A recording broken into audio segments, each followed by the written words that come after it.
April 6, 2024న Sundarayya కేంద్రంలో పాటపై తూటా కార్యక్రమంలో professor కంచె ఐలయ్య గారు మాట్లాడుతూ కాంగ్రెస్ ప్రభుత్వము గద్దార్కు ఒక నివాళులు అర్పించాది. అది ఒక తను విసర్జించిన నంది అవార్డు పేరు మీద తన పేరునే మార్చటం ఒక విలువ సంతరించుకున్నదంటూ వివరించారు.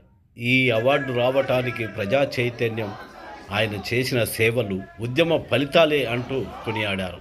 ఈ సందర్భంగా తెలంగాణ ఎవరో తెచ్చినము ఎవరో ఇచ్చినము అని అంటున్నారు. అది ఒకవేళ వ్యక్తులకే వర్తించినట్టయితే, ఉద్యమాలకు కాకుండా వ్యక్తులకే వర్తించినట్టయితే అది గద్దార్కే వర్తిస్తుంది. లేకుంటే ఇచ్చిన దానిలో సోనియా గాంధీకి వర్తిస్తుంది, కానీ మిగతా వారికి ఎవరికి కూడా అది వర్తించదని చెప్పారు. ఈ సందర్భంగా తను మాట్లాడుతూ కళలు అనేది ప్రజా ఉత్పత్తిలో భాగమైన కళలకు విలువీయాలంటూ పద్యం పాడినంత మాత్రాన, రాగాలు తీసినంత మాత్రాన కాకుండా ఉత్పత్తిలో భాగమైన ప్రజా కళలకే విలువిస్తూ దానికి ఒక యూనివర్సిటీని కూడా పేరు పెట్టాలని డిమాండ్ చేశారు. ఈ సందర్భంగా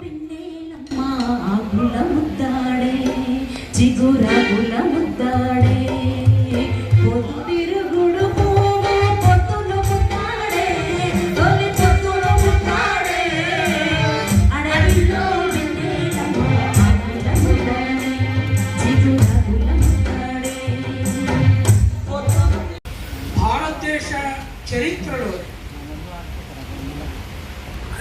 ఒక కళాకారుడు, ఒక తాత్వికుడు, ఒక రచయిత, ఒక ఆట పాట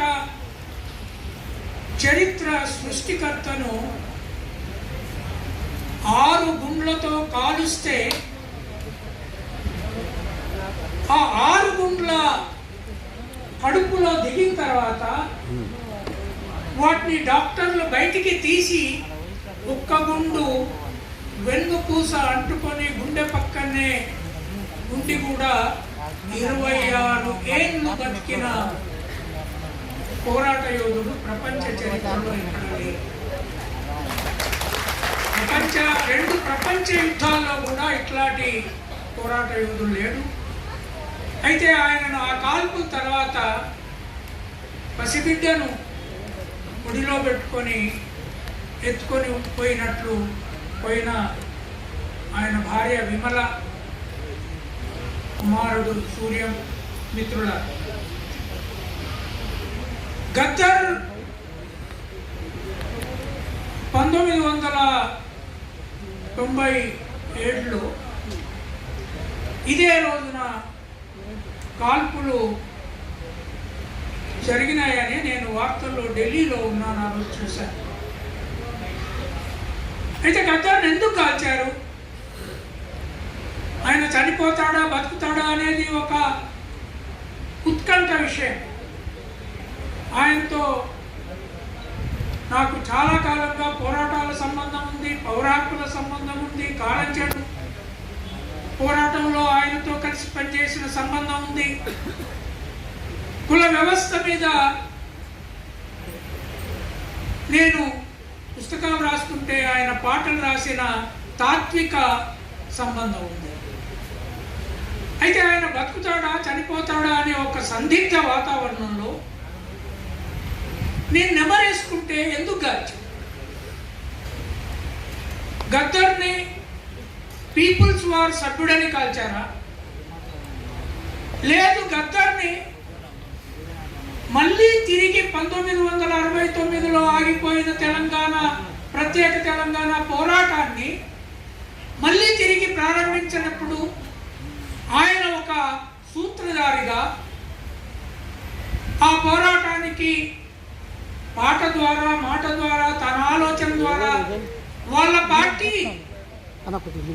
ముందు పెట్టడం ద్వారా ఈ తెలంగాణ మళ్ళీ తిరుగుబడుతుందని కాల్చాడా అనేది ఆనాడు నా ముందున్న పెద్ద ప్రశ్న.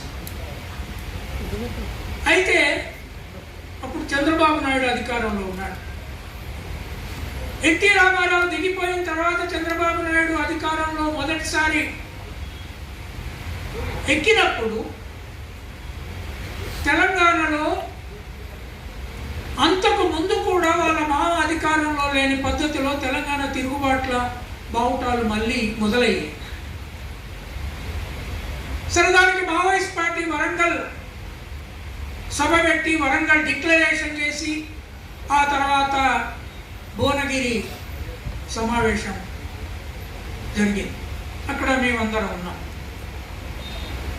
అయితే నాకు అనిపించింది ఏంటి అంటే, సాయుధ పోరాటంలో ఆయన పాడిన పాటలు ఒక దశ, కారంచేడు కోసం, దళితుల కోసం, అంటరానితనానికి వ్యతిరేకంగా స్త్రీల కోసం ఆయన పాటలు పాడి రాసి చేసిన దశ రెండవ దశ. కానీ ఆ రెండింటికంటే ఆనాటి రాజ్యానికి చాలా డేంజరస్గా కనపడ్డది రాబోతున్న తెలంగాణ ఉద్యమ సంగ్రామం. అయితే ఈ సంగ్రామానికి వెనుక మావోయిస్టులంతా సిద్ధంగా ఉన్నారు. జనశక్తి పార్టీ నిర్ణయం తీసుకోనుంది. సిపిఐ సిపిఎం ఆనాటికంతగా ఒక స్పష్టమైన అవగాహనతో లేవు. కాంగ్రెస్ ఎట్లాగూ అధికార పార్టీ కనుక అది మౌనంగా ఉన్న రోజులవి. టిఆర్ఎస్ అనే పార్టీ పుట్టిన రోజులు. అప్పుడు గద్దర్ను కాల్చింది కేవలం నా దృష్టిలో తెలంగాణ ఉద్యమం మళ్ళీ పుడుతుంది, దానికి గద్దరు పొడుస్తున్న పొద్దు మీద అవుతాడు అనేది ఆనాడే పాలకుల అంచనా, చంద్రబాబు నాయుడు పరిపాలన అంచనలో ఉన్నప్పుడు అయితే గద్దర్ విప్లవ పార్టీతో దూరమయ్యాడు. 2020లో ఆయన బయటకు వచ్చాడు. అంతకుముందు చాలాసార్లు నాతో కూడా చర్చించాడు. తర్వాత తెలంగాణ వచ్చిన తర్వాత ఒక ఆవేదనతో ఉన్నాడు. చాలా సందర్భాల్లో ఏదో ఆనాటి ముఖ్యమంత్రితో చర్చించాలని కేసీఆర్ ఇంటి ముందున పోయి కూర్చొని ఆ బ్యారికేడ్ల దగ్గర గంటల తరబడి కూర్చొని వెనక్కి వచ్చిన విషయం తెలుసు. తర్వాత కాంగ్రెస్కు కొంత దగ్గరయ్యాడు. చనిపోయే ముందు బట్టి విక్రమార్క పాదయాత్రలో నడిచాడు. ఆ తర్వాత ఖమ్మం బహిరంగ సభలో రాహుల్ గాంధీ ఇది కలిసి అక్కడ పాడి తర్వాత హాస్పిటలైజ్ చనిపోయాడు.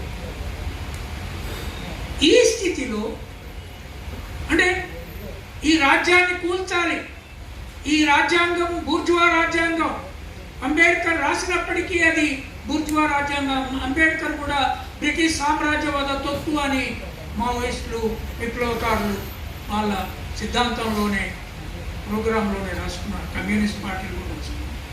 కానీ గద్దరు చివరికి చనిపోయే నాటికి ఈ రాజ్యాంగాన్ని కాపాడాలి అనే పోరాటానికి సింబల్గా మారాడు. తర్వాత జీవితకాలం చాలా కాలం కాంగ్రెస్ కేంద్ర ప్రభుత్వానికి వ్యతిరేకంగా, ఇక్కడున్న కాంగ్రెస్కు వ్యతిరేకంగా నిరంతర పోరాటాలు చేసిన యోధుడ. కానీ చివరికి అప్పుడు తెలంగాణలో ఉన్న ప్రభుత్వం కంటే కనీసం కాంగ్రెస్ అయినా వస్తే ఇంకో చిన్న స్వేచ్ఛ వాతావరణం ఏమైనా వస్తుందేమో, ఆ బ్యారికేడ్లు తొలగిపోతాయేమో అని వాళ్ళతో మిత్రత్వం చేశారు. సరే, చివరికి మొన్నటి ఎన్నికల్లో వాళ్ళు వెన్నెలకు సీట్ ఇచ్చారు, ఆమె గెలవలేదు, అది వేరే విషయం. కానీ ఇప్పుడు మన ముందు ఉన్నది ఏంటి అంటే, ఇవాళ మళ్ళా దేశం ఎలక్షన్కు పోతున్న దశలో కాంగ్రెస్ మళ్ళీ వాళ్ళ మేనిఫెస్టోను విడుదల చేసే కార్యక్రమం, అదే తుక్కు కూడా బహిరంగ సభలో చేస్తున్న దశలో ఒక విషయం, ఈ ఫౌండేషన్ కానీ లేదా గద్దర్ గురించి మాట్లాడే వాళ్ళు కానీ ఆటలు ఆడాడు, పాటలు పాడాడు, ఈ చరిత్ర ఒక అంశం. కానీ ఏ తెలంగాణ కోసమైతే తను పోరాటం మొదలుపెట్టి ఆ తెలంగాణ వస్తుందనే దృష్టితో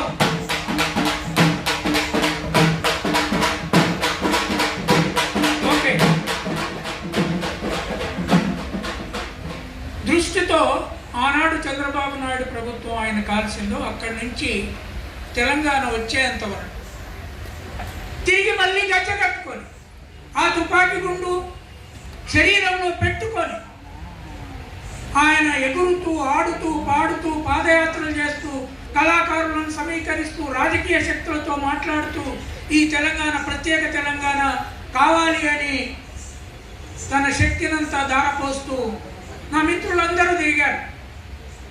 నేను వస్తే బాగుపడవు రాబాయి అని చెప్పాను అన్నాడు. నేను దూరంగానే ఉన్నాను, నాతో చాలాసార్లు చర్చించాను. అయితే ఇప్పుడు కాంగ్రెస్ చాలా స్పష్టంగా అధికారంలోకి వచ్చే ముందు వచ్చిన తర్వాత ఏం చెప్తుంది అంటే తెలంగాణ తెచ్చింది సోనియా గాంధీ. అక్కడ తెలంగాణ తెచ్చింది ఎవరు అంటే టీఆర్ఎస్ లేదా బీఆర్ఎస్ అనే పార్టీ, తెలంగాణ తెచ్చింది కేసీఆర్ అని వాళ్ళు దాని చరిత్ర ఆయన పేరుతో రాసుకోదలుచుకున్నారు. నేను ఫౌండేషన్ వాళ్ళకి గద్దర్ మిత్రులకి చాలా స్పష్టంగా ఏం చెప్తున్నానంటే తెలంగాణ తేవడానికి ఒక వ్యక్తి సింబల్గా మనం ఎవరినైనా చేయదలుచుకుంటే తెచ్చింది గద్దర్, ఇచ్చింది సోనియా గాంధీ. కనుక తెచ్చిన తెలంగాణకు సింబల్ గద్దర్. అయితే తెలంగాణకే గద్దర్ పరిమితం కాదు. ఎవరైనా నన్ను కూడా తెలంగాణకే పరిమితం చేయాలనుకుంటే నేను ఒప్పుకో. నా చరిత్ర తెలంగాణకే ముడిపడి ఉన్నది కాదు. గద్దర్ చరిత్ర కూడా యావత్ భారతదేశానికి ప్రపంచ కార్మిక విముక్తికి ముడిపడి ఉన్న జీవితమే.